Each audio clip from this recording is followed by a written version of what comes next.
Feliz domingo, amigos. Bienvenidos al programa de la abogada Carolina Antonini, hablando con Carolina y hablando de inmigración esta mañana. Buenos días, ¿cómo está, abogada? Buenos días, Gina. Muy bien. Encantada de estar contigo este domingo de nuevo para hablar acerca de nuestro tema favorito. Claro que sí, es inmigración y hoy tenemos información bien interesante acerca de lo que está pasando con DACA, pero antes, como siempre, le vamos a pedir que nos dé su número de teléfono para las personas que quieran hablar con usted, para que las personas que quieran hacer una consulta, en fin. Sí, claro, es el 678-956-8600. 678-956-8600. Puedes visitarme en mi página web www.hablandoconcarolina.com. Mi oficina está en la 2751 de la Buford Highway, enfrente de la Asociación Latinoamericana, sobre la calle Buford Highway, la cual es nuestra calle aquí en Atlanta. Así que nadie se puede perder. Ya saben en dónde está la abogada Carolina Antonini. Este día, abogada, vamos a hablar acerca de lo que está pasando con las personas que están en DACA, porque hace mucho tiempo que no hablamos necesariamente de esto y han pasado cosas bien interesantes en los últimos días, en las últimas semanas. ¿De qué se trata? ¿En dónde estamos con DACA? Entonces, esta semana fue muy interesante porque, como todos sabemos, la Corte Suprema finalmente recibió el caso o los casos de DACA. Hubieron muchas demandas a contra o a favor de DACA, comenzando con la primera demanda que se hizo en la Corte del Circuito número 5, que fue la demanda que hicieron los 13 estados cuando demandaron al presidente Obama, cuando abrió el DACA. Y eso fue una demanda en contra de DACA. Y después, cuando ganó el presidente Trump y quiso cerrar el programa y lo cerró, se hicieron varias demandas en contra del cierre de DACA. Entonces, varios litigantes a favor, en contra, etcétera. Esas demandas se unieron, fueron a la Corte Suprema y hubieron argumentos en escritos, etcétera, etcétera, mociones. El martes que acabamos de pasar, la Corte Suprema escuchó los argumentos orales. Estos son argumentos breves que hacen los abogados de cada lugar. Abogados quienes representan ahora a el gobierno del presidente Trump y abogados que representan a los DACAs y no solamente a los DACAs, a las organizaciones quienes están en favor de los DACAs. Sí. ¿Por qué? Porque el gobierno de Trump no fue solamente demandado por los Dreamers, también fue demandado por personas como organizaciones sociales, como escuelas, universidades, empleadores como yo, ¿verdad? Que emplea DACAs.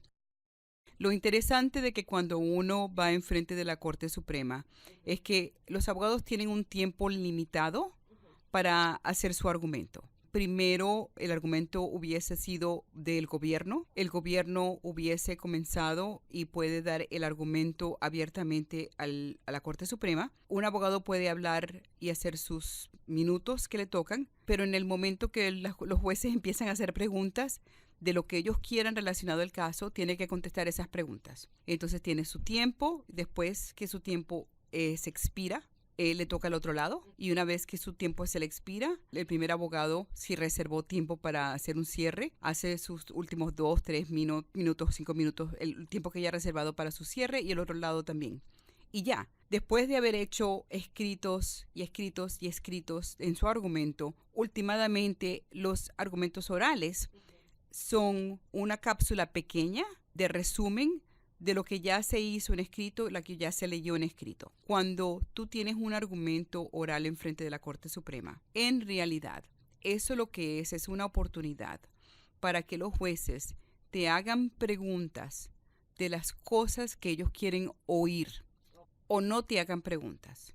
Y entonces, si no hay preguntas y no hay comentarios y la casa está silenciosa, eso normalmente significa que los jueces ya entraron y ya se sentaron sabiendo lo que van a hacer.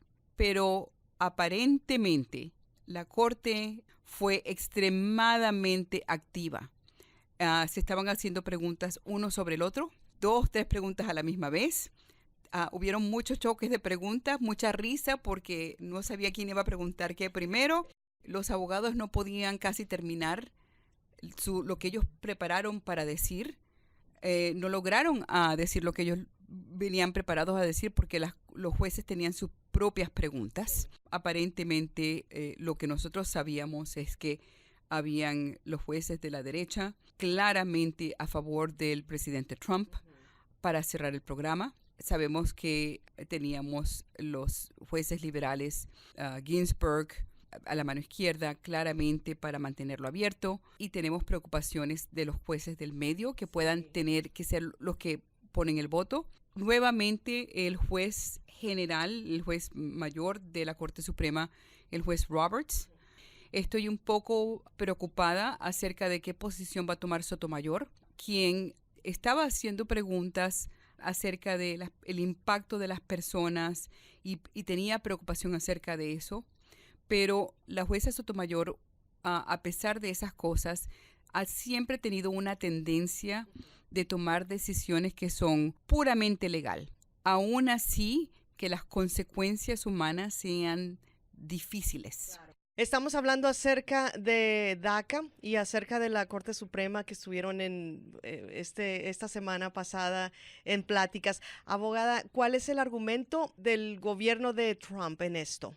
Entonces, bueno, es difícil explicar el argumento legal de jurisdicción, porque parte del argumento de Trump, el cual yo creo que el hecho de que la Corte Suprema está escuchando el caso, quizás es un argumento que no va a ser visto. Pero parte del argumento es que la Corte Suprema ni siquiera debería estar oyendo este caso, que ellos no deberían ni siquiera estar revisando esta decisión, la cual es puramente ejecutiva. El punto es que yo no creo que aquí nadie está argumentando que el presidente no tiene el poder ejecutivo. Aquí todo el mundo está de acuerdo que los presidentes tienen el poder ejecutivo. La pregunta es si el presidente puede utilizar su presidente ejecutivo como le da la gana. Y la respuesta es claramente no. Aún así, para un poder ejecutivo, el presidente no lo puede utilizar como le da la gana. Aún así, hay límites constitucionales y también hay límites que son dirigidos de la manera en las cosas se tienen que hacer, por ley. Yo pienso que la pregunta principal para terminar un programa, cuando un presidente da un beneficio a la comunidad y después lo quita, una de las preguntas principales que tiene que hacer el Poder Ejecutivo es si es considerar, antes de quitar ese beneficio, los intereses y el daño a esos intereses. Okay. Cuando la Corte Suprema revisa el Poder Ejecutivo, o sea, el presidente y su gente, cuando ellos quitan algo, ellos tienen que estar satisfechos de que el Poder Ejecutivo primero hizo un análisis de qué impacto iba a tener el quitarlo y que ellos tomaron en consideración apropiadamente ese impacto antes de quitarlo. Pero este es el problema. La Corte Suprema no está decidiendo el impacto, si el impacto es bueno, es malo, si quitarlo es una buena idea o no, si es apropiado o no. Eso no es la decisión de la Corte Suprema. La Corte Suprema únicamente decide si el gobierno consideró el impacto en su decisión de quitarlo, si lo consideró apropiadamente.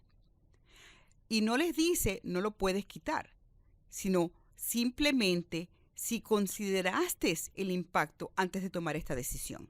¿Ok? Y entonces, el argumento del gobierno es, sí lo consideramos y a pesar de que consideramos el impacto, lo decidimos quitar. Porque para nosotros es más importante no tener personas cruzar ilegalmente, bla, bla, bla, bla, bla, bla. Y entonces eso es más importante para nosotros. ¿Ok? Y nuestra secretaria de Inmigración, quien en ese tiempo era la señora Nielsen, en el memorándum que escribió diciendo que iba a quitar el DACA, ahí mismo dice en el memorándum, yo consideré los intereses y decidí quitarlo. Ahí mismo lo dice y lo escribió. Yo consideré los intereses y voy a quitar el programa. Adicionalmente, el gobierno argumenta de que no deberían los DACA tener ningún interés invertido en el DACA, porque los DACA siempre sabían de que este programa era un programa temporal, y como sabían que era un programa temporal, no deberían haber invertido intereses o unido intereses. Sin embargo, el otro lado argumenta, pero un momentico, aquí los interesados no son solamente los DACAs. Aquí los interesados son las otras personas, sus familiares, sus empleados, todas las universidades, todas las otras agencias, los taxpayers que van a perder, todo el gobierno americano, las comunidades, todos nosotros que vamos a perder estos millones de dólares, estas personas que trabajan para nosotros, el talento. Entonces, primeramente, los de DACA sí van a perder y sí tienen intereses aquí que van a perder porque ellos fueron prometidos esto y también fueron prometidos que no iban a tener consecuencias adversas. Pero aún asumiendo de que ponemos estos 700,000 personas al lado, ellos no son las únicas personas en esta sociedad que van a ser afectadas negativamente.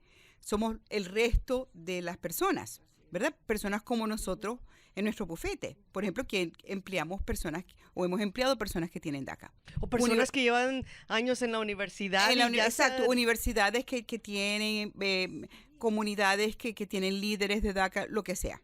Entonces, ellos dijeron, número uno, estos otros intereses no han sido apropiadamente considerados. Y número dos, el hecho de que la secretaria Nielsen escribió que yo he considerado y de todas maneras lo quito, no significa que lo consideró. Porque escribir yo lo consideré no es, primeramente, no indica que lo hizo. Si indica que lo hizo, no indica suficiencia de haberlo hecho.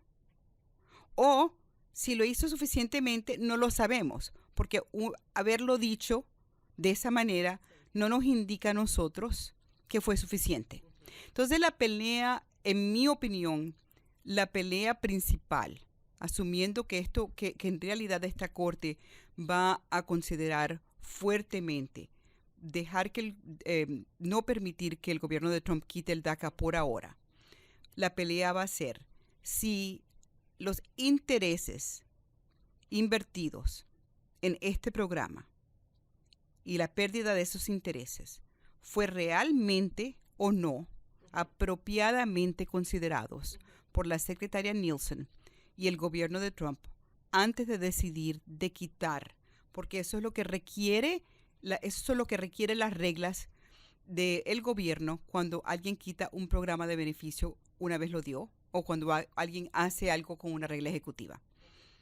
Los jueces conservadores, incluyendo Kavanaugh, quien específicamente dijo, no, ella lo dijo y para mí eso es más que suficiente. Ellos van a decir que simplemente mencionarlo es suficiente porque la única función de la corte es asegurarse de que fueron considerados sin meterse en qué es consideración. Los más liberales van a decir, no, tú no puedes, nuestra barra es bien baja. Nosotros no metemos mano en cómo los consideraste, si los consideraste bien o no. Todo lo que queremos es que los consideres.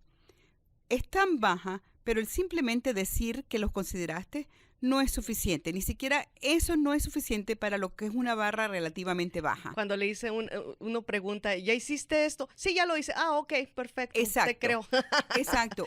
De que lo que hizo la secretaria Nielsen ni siquiera sube a una barra tan baja que lo que está pidiendo, que lo que pediría la Corte Suprema es que el esfuerzo se hiciera con un poquito más de ganas. Entonces, si la Corte Suprema decide decirle a Trump que la terminación de este programa no es apropiado, en mi opinión, lo va a hacer diciéndole la manera en cual lo terminaste esta vez no es apropiada porque no aparenta ser de que ustedes o en realidad consideraron todos los intereses, no solamente los intereses del DACA, sino de la otra gente, o no los consideraron para nada, nada más dijeron que lo hicieron, pero no lo hicieron, o si lo hicieron, no lo hicieron adecuadamente, o si lo hicieron adecuadamente, no dejaron rastro de haberlo hecho, y por lo tanto nosotros no podemos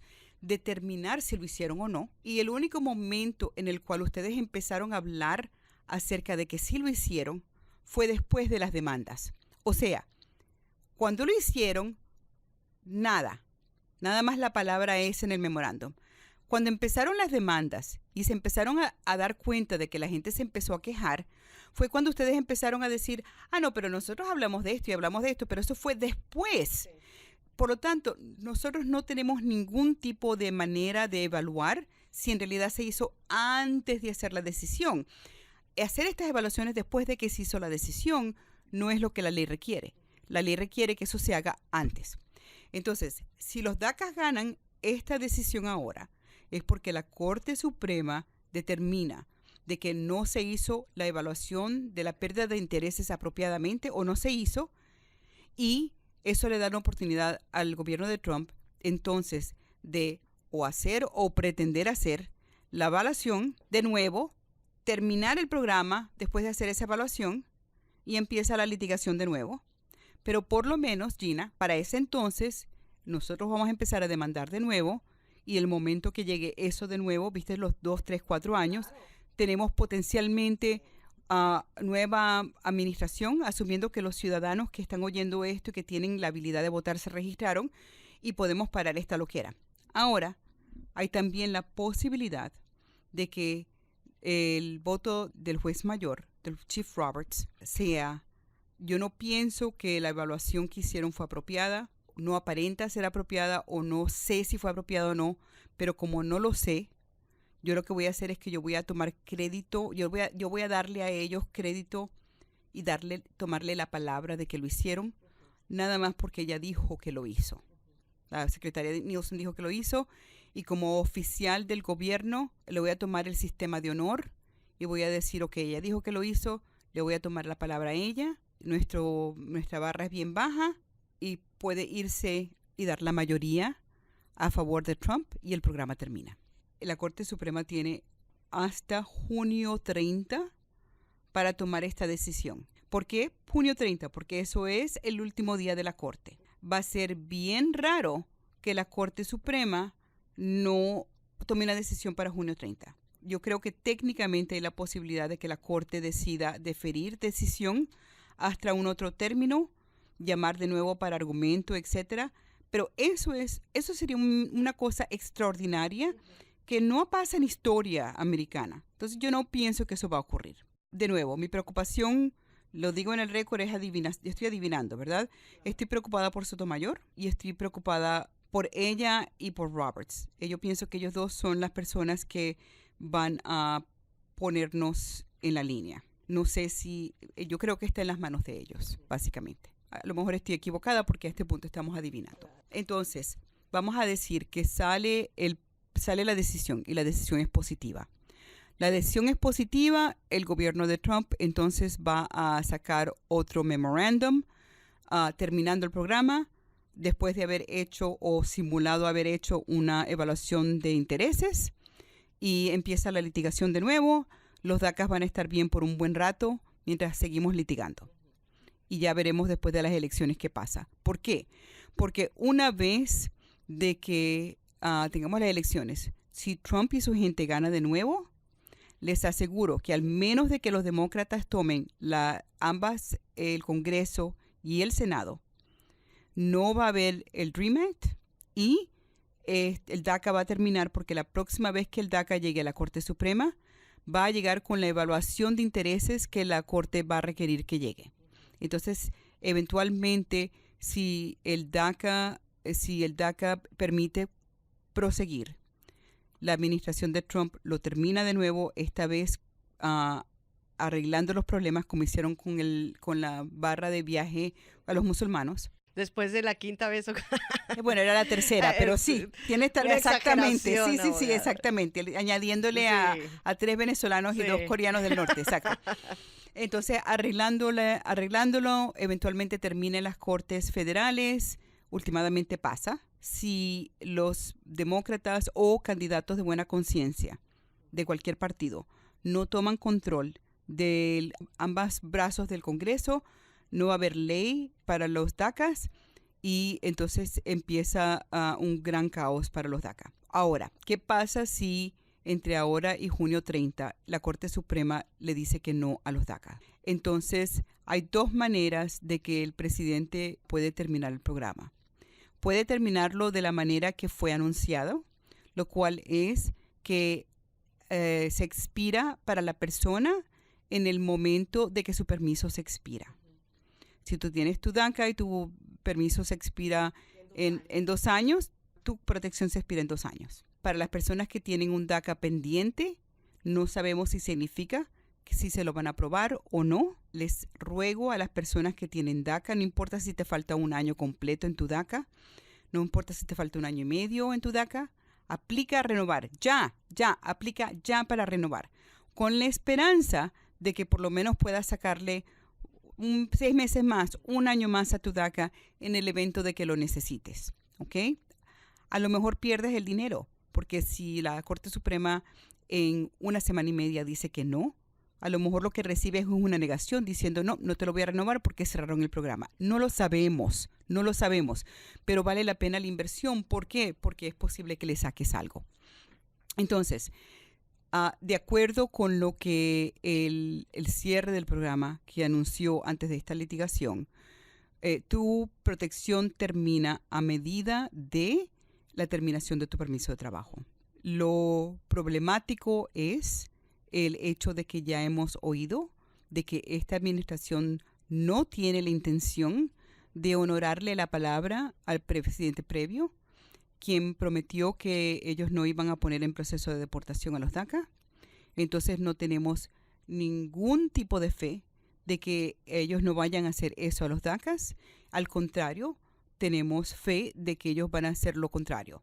Y también les garantizamos que si ellos empiezan a poner a los DACAs en proceso de deportación, no por razones lógicas, que te arrestaron o por cualquier otra cosa, simplemente porque se te expiró tu DACA, esa va a ser la nueva litigación. La nueva litigación va a ser no porque te quitaron tu DACA, sino porque te prometieron que no te iban a poner en proceso de deportación si participabas en el programa y rompieron su promesa. Y entonces eso va a comenzar una nueva arma de litigación acerca no si el presidente puede quitar el programa, porque la Corte Suprema dijo que podía, asumiendo que eso es lo que decide, sino que al quitarlo rebasó la promesa que les hizo la presidencia, la cual tiene que hablar unificadamente, cuando ustedes participaron en el programa. Y eso va a ser otra litigación y les aseguro que una corte federal va a parar esa deportación porque ustedes hicieron un contrato. Tú sabes, yo te he dicho esto muchas veces, Gina. Hay gente que no hace consulta, no viene, no habla con abogado, la decide a dejar todo para después. Yo no te puedo decir del número de personas que vienen para acá que han estado aquí por años con TPS, o personas que tienen DACA, o personas que tienen todo tipo de cosas, que vienen a mi oficina y que han podido haber venido antes. Y después de hablar conmigo, yo les digo, tú has podido haber hecho esto y esto y lo otro. ¿Por qué no has hecho esto o aquello? ¿Y por qué estás sentado con TPS? ¿Por qué estás sentado con DACA? ¿Por qué estás sentado aquí? ¿Por qué no has aplicado para esto? O sea, esto no es para todo el mundo, pero el punto es este. Hay la posibilidad de que tú tengas otra opción que tú no sabes que tienes porque tú no has hablado con alguien. Y ¿verdad? porque no sabe la ley. O sea, claro. No sabe la ley de inmigración. Está cambiando tanto todo el tiempo. Claro, y entonces hay la posibilidad de que tú tengas la opción de hacer otra petición, ¿verdad? Y a lo mejor no, pero por lo menos ya sabe. Esta semana tuve una consulta con una persona quien tiene DACA, que vino a hablar conmigo y que tiene un empleador que quiere pedirlo, ¿verdad? Pero él dijo, bueno, yo no quiero porque esto toma mucho tiempo, etcétera, etcétera. Lleva 2 años trabajando por ese empleador. Este chico está montado en el DACA desde antes de que cumplió los 18 años. Y yo quería darle un trancazo en la cabeza. Digo, ¿tú sabes qué, muchacho? Este empleador te hubiera hecho una petición los 2 años que lleva diciéndote que te va a hacer una petición. Ya tuviéramos esa petición aprobada, lista para tú ir a recogerla al consulado. Tú no necesitas ningún perdón porque tú llevas en tu DACA desde antes de cumplir los 18 años. Y si tú no te apuras y se te acaba este DACA y tú empiezas a acumular presencia ilegal, ya no vas a tener esta oportunidad. ¿Qué estás haciendo? ¿Qué importa que se tome 2 años? O sea, ¿qué estás haciendo con tu vida? Yo he tenido DACAs que han venido para acá y no han hecho nada y tienen, tú sabes, novias que son residentes y no saben que están acobijados bajo la ley de la multa por una petición que le hizo un tío a su papá o algo que pasó en el pasado que no tienen idea. Y ya han podido haber hecho residencia hace años y no lo hicieron. O sea, estas cosas ocurren, no siempre, pero algunas veces. Entonces, claro, vamos a decir que de 100 personas, 30 pueden arreglar de otra manera. Bueno, ¿tú sabes qué? Son 30 de 100. Nada más nos queda 70. ¿Ok? Entonces, es un número que no podemos ignorar. Y en mi día, yo no estoy en el trabajo de volumen, en el sentido de que yo no me levanto en la mañana y me digo, mi vida no vale la pena, al menos de que yo no pueda ayudar a 1000 personas. Esa no es como yo peleo mi vida, porque si yo me pongo a ver mi vida así, mi vida sería imposible. Yo me levanto en la mañana y yo me pongo a ver la persona que tengo enfrente de mí. Esta es la persona que yo voy a ayudar. Y si yo ayudo a una persona ese día, yo ando feliz. Y yo veo mi vida de persona en persona, porque esta persona tiene mamá, tiene papá, o tiene esposa, o tiene hijos, o tiene mejor amiga, o mejor amigo, y un empleador, y tiene la persona donde va a comprar tacos con quien tiene una conversación feliz, ¿verdad? Y tiene a la persona que ayuda a cortar su césped. Y tiene, o sea, esta persona tiene una vida completa, ¿verdad? Entonces tú te preocupas nada más por esa persona. Entonces, si esta es una persona nada más de 100, es una vida. No es un lápiz, es una vida. Entonces, ustedes preocúpense de que si ustedes tienen DACA, sabemos que el DACA está en peligro, encárguense de que ustedes tienen que ir a ver qué otras opciones tienen. Y si ustedes son los padres de una persona que tiene DACA, que sus hijos están estudiando lo que sea, sus hijos no tienen dinero para ver un abogado, son ustedes los responsables. O traen a ese muchacho a verme a mí y ustedes pagan, o ustedes agarran a ese muchacho y lo llevan a la Asociación Latinoamericana, Caridades Católicas, o buscan un lugar de reputación gratuito para llevar a ese muchacho, porque ese muchacho es su responsabilidad. ¿Verdad? Y este muchacho no puede hacerlo ahorita, pero ustedes lo trajeron a este mundo. Y a este país, y esa es su responsabilidad. Es responsabilidad suya y tienen que hacer lo correcto. Tantas personas vienen para acá conmigo una vez que son adultos, donde los padres no hicieron nada. Y me rompe el corazón. Y la realidad es esta. Tú traes niño a este mundo, es tu responsabilidad. No es suficiente darle de comer y ponerle techo sobre la cabeza y darle un abrazo y un beso. Eso no es suficiente. A su hijo hay que arreglarle papeles, hay que pedirlos, hay que ponerle esas prioridades. Si no le estás haciendo, es construyendo ese futuro, entonces lo que va a pasar es que tú le estás construyendo a él un futuro donde ese niño va a fallar. Entonces tu responsabilidad traerme ese muchacho para acá. Más nada. Eso es desafortunadamente parte de lo que es ser un buen padre o ser una buena madre. Lo ha dicho perfectamente. Abogada, se nos termina el tiempo. Muchas gracias por esta información. Nuevamente su número de teléfono antes de irnos y también en donde pueden venir a visitarla. Ok, es el 678-956-8600, 678-956-8600. Visítame en mi página web www.hablandoconcarolina.com, recordándote que hablando es con H, y estoy en la 2751 Buford Highway, en el piso 8, enfrente de la Asociación Latinoamericana, sobre la Buford Highway, nuestra calle en Atlanta. Así es, fue la abogada Carolina